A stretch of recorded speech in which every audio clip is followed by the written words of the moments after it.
Paano nagsimula ang San Leonardo Cycling Challenge? Paano nga ba? Isang kwentuhan lang po namin pinsan, si Roman Bibar, tsaka si Ray Fernandez. Medyo nagkainuman ng konti na pagkwentuhan po namin magpipiesta. Bakit hindi natin ibalik yung karera? Kasi matagal nang nawala yung karera sa San Leonardo. Medyo malungkot pag walang karera. Kaya in 1 week preparation, naibalik namin in 2010 yung karera ng bisikleta sa San Leonardo. Ang ruta pa namin doon sa Bayan pa umiikot. The entertainment joining us today is the San Leonardo Cycling Challenge race organizer. Been organizing since 2010. Itong ating papanayamin dito sa ating The Entertainment interview session. He is also a former union president of Teletech System Incorporated and right now ay siya po ay nasa Guam. Magandang araw sa iyo, Mr. Eddie Bivar. Good afternoon, Sir Dwayne. Nalalapit na naman ang San Leonardo Cycling Challenge at alam naman ng lahat, pinaghahandaan na yata yan at mula pa nung na-i-post natin at napag-alaman nila na meron na namang bagong edisyon itong San Leonardo Cycling Challenge. Ano pinagkaiba nito? Itong bagong edisyon na to sa mga previous editions ng San Leonardo Cycling Challenge? Yung previous naming 12 edition, sanction na kami ng field cycling. Kaya itong 13th edition, sanction pa rin kami ng field cycling. At yung sa category namin, sa 15 above category, kasama ang mga ex-Marlboro Tour veteran. Oo. Yun ang nadagdag ngayon. So, yan na nga ang bago dito ngayon, yung mga ex-Marlboro Tour. Tama ba? Oo, yung mga ex-Marlboro Tour kasali sa 50 and above. Pero marami nagtatanong yan, Kahit hindi ka daw ex-Marlboro Tour, pwede ka makasali dyan sa category na yan? Oo, pwede. Kasi, iba kasi, nung ayaw kasi nilang paglaruin yung mga naglaro dati sa Marlboro Tour. Ngayon, sinama na namin sa 50 and above. At nakita naman natin, napansin natin, sa San Leonardo Cycling Challenge Facebook page. The Entertainment, paki-check out yung San Leonardo Cycling Challenge na Facebook page nila. Nandun yung link for the registration, Okay. So, yung mga magtatanong, gusto pa magpa-register, magpunta lang sa San Leonardo Cycling Challenge na Facebook page at paki-like na rin and follow. Tama po ba, Sir Eddie? Tama yan. Para yung hindi posted. Yung hindi makapagpa-register sa online, tatanggap pa rin kami ng on-site registration during the race. Yun. Talagang napakaluwag ng San Leonardo concerning dito para lahat. Everybody happy. Makasali. Tama yun. Okay. Para yung ibang nanggagaling na malalayong lugar, may chance pa silang makasali sa Leonardo Cycling Challenge. So originally, since its establishment in 2010 at since its establishment dito since its inception dito sa ating mga local races in the Philippines, itong San Leonardo Cycling Challenge ay isa na yata sa pinakamatagal, longest running local races dito sa Pilipinas at kung if ever na you do the math, mas mahaba pa ng isang taon to yung stint nito kaysa sa Ronda Pilipinas at Le Tour de Filipinas. Sir Dwayne. Para kami nga yung pinakamahaba ngayon sa one day race sa Pilipinas. At balita ko, itong San Leonardo ay originally ay ang centerpiece talaga nito ay ang mga pro cyclists. Tama po ba, Sir Eddie? Tama yun. Nag-start kasi kami 2010, puro pro cyclist ang pinatatakbo namin. Isang category lang kami, 2010, 2011, 2012. Tapos mga 2013, nag-decision kami, dagdagan namin ng category. Isa-isa namin dinadagdagan yun. Hanggang sa ngayon, naging 5 categories kami. Okay. So ito ilang lap itong ngayong edition ng San Leonardo Cycling Challenge para sa mga pro amateur? Ilang lap? Sa Open Pro Amateur, 6 laps. A total of nasa 88 kilometers. Sa Open Women naman, 3 laps. Total of more than 44 kilometers. Sa Amateur, 3 laps. Sa 40 to 49, 3 laps. Sa 50 and above with ex-Marlboro Tour veteran, 2 laps. Okay, sa bawat lap dito, ilang kilometro? Nasa 14.8 kilometers. Okay, attention ha. 14.8 kilometers, medyo madugo-dugo ng isang lap yan. This is a circuit race, di ba? Circuit race. Oo, and a relatively flat terrain naman yung dadaanan. Ano pa in-expect nila aside from medyo flat ito, no? So, kung umaga mamumunini dito mostly yung kung sprinter ka, no? Okay. So, ano, may hangin ba dito na ma-expect sila na headwinds, crosswind along the course? Pero medyo heavy wind doon sa highway, national highway. Paglampas nila ng Castillano, pagpasok nila sa national highway. Kasi diyan mabigat yung crosswind yata kasi umiikot ang hangin diyan eh. Oo. Na-open kasi doon eh. Open siya, puro palayan kasi makikita mo madalang ang puno doon sa highway. Kaya yung hangin diretso doon sa Walang babanggaan, walang babasag sa hangin. Babanggaan. Oo. So ito dito na tayo pumunta sa cash prizes. Ito ang pinaka-exciting part ng katanungan natin. Ano ba ang cash prizes for the Pro-Am? Sa Pro-Am, champion, 10,000. Wow. Second, 5,000. Third, 3,000. Fourth, 2,000. Fifth, 1,000. And 6 to 10 place, 500 with 5 kilo sacks of rice. And with additional look bag from the other sponsors. O, sa iba pang category, yung sa women's naman tayo. Sa women's muna kasi marami rin makikipag-compete dyan, ano? Sa women's. So. Sa women's, sa amateur, at sa 40 to 49, 50 above, pare-paras po tayo. 3,000, 1,000, 500, 300, then 6 to 10 place, 5 kilo sacks of rice with loop bag from the other sponsors. Pwede po yung madagdagan ng cash prize kung makukuha po natin ang main sponsor natin. Wow! Sino ba yung mga bagong uusbong na sponsor ng San Leonardo Cycling Challenge? Yung talagang kahit paano yung magpapadama dito sa mga participantes natin. Sino ba yan? Yung mga sponsors may letter S eh. Ilan ba yan? Dalawa pong mabigat na sponsor yan. Medyo hindi ko po muna i-announce. Hintayin po natin yung confirmation sa kanila. Okay, makikita naman natin yan sa San Leonardo Facebook page, ano?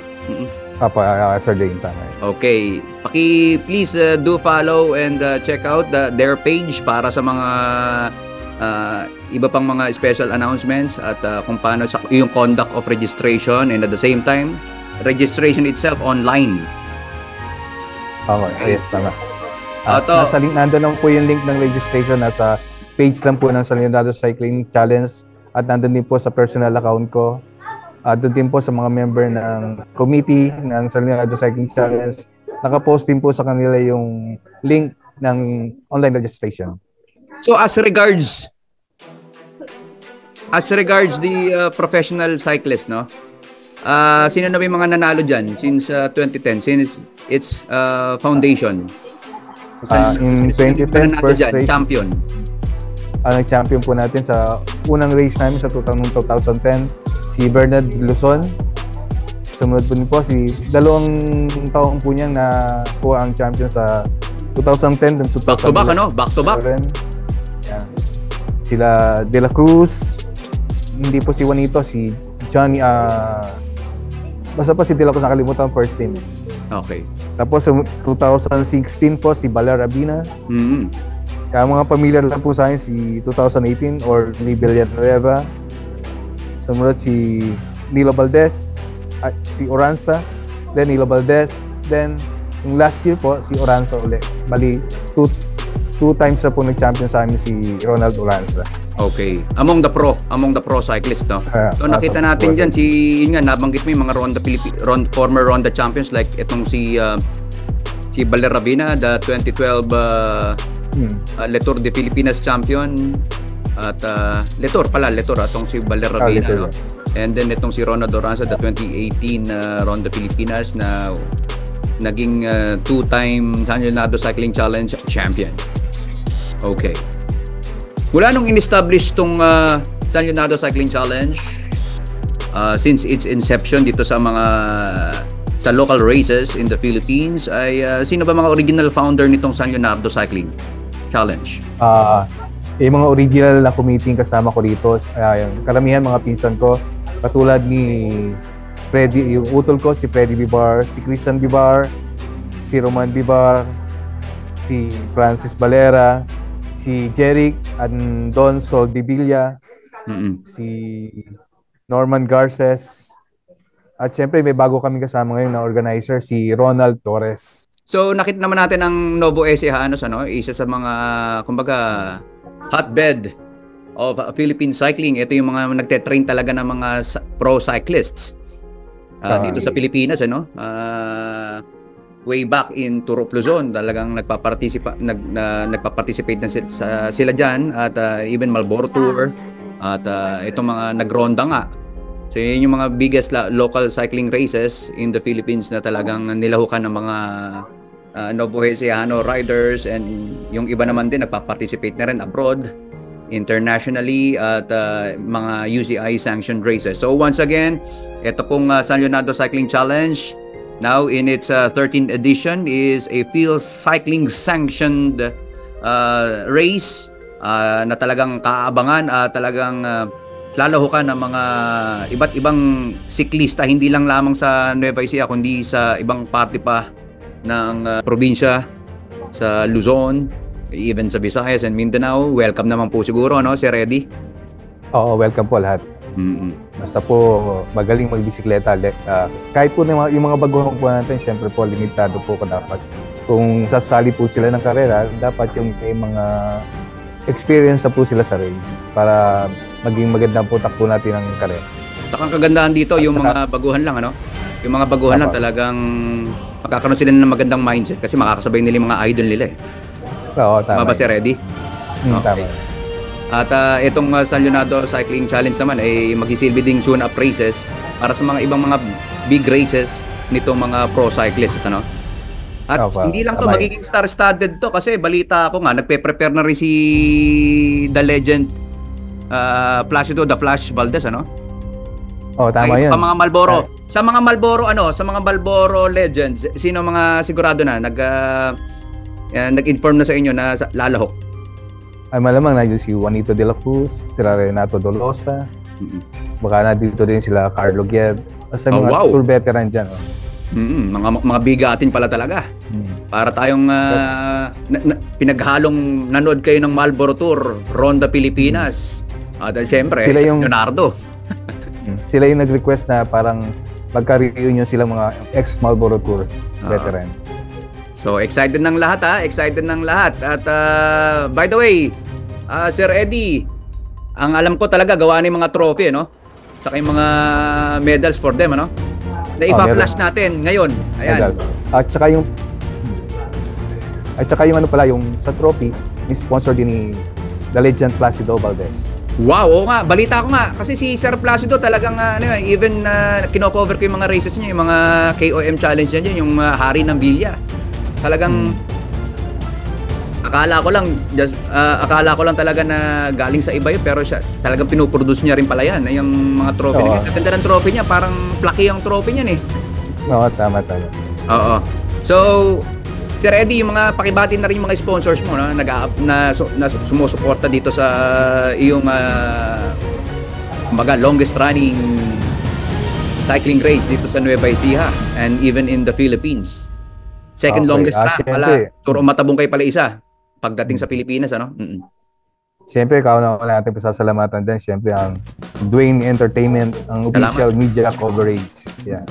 7-Eleven, kanina Sir Bongswal, Excellent Noodles, Pit Bar, Quick Drive, Dance Homemade, DJ 4J Sportswear, Glenda Sabon, Dandex, Crystal Pure, Delta P Omega, Ed Rice, sa Leonardo Riding Club, Team Pag-asa, Mapitagan Eagles Club, siyempre yung TNT ng sa Leonardo, Kiss Mania, Banat Sacks ni Hardy Lahung, Kapadjak, Ray Abirin Photography.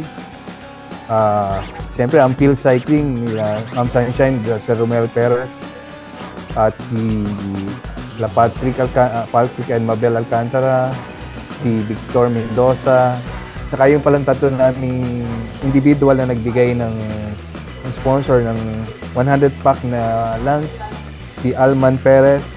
Siyempre, ang aking pinsan din, si Victor Mendoza, si Mabel and Patrick Alcantara, pinsan ko din yan. Kaya kami nagtutulong-tulungan para maitaguyod namin itong San Leonardo Cycling Challenge taon-taon. Si Risa Fernandez, si Ellen Bibar Camaso, si Lisa Bibar, si Nora Bibar, Cherry Ann Bibar, si Tata Pilo Alcantara. Sila po yung nagpe-prepare ng food para sa mga cyclists natin. Okay. Marami pang iba. Okay. Yung mga sumasagot yung siyempre sa food pack natin, may nagbigay ng 100 packs si Alan Mendez. Okay. Marami pang darating na sponsor soon. May pinakamalaki tayong sponsor, major sponsor. So abangan na natin yan, ha. Abangan na natin yung susunod pang sponsor kasi pag ito yung nagkumpirma na itong mga sponsors na darating na to, mukhang lalaki yata pa yung price. Tama po ba, Sir Eddie?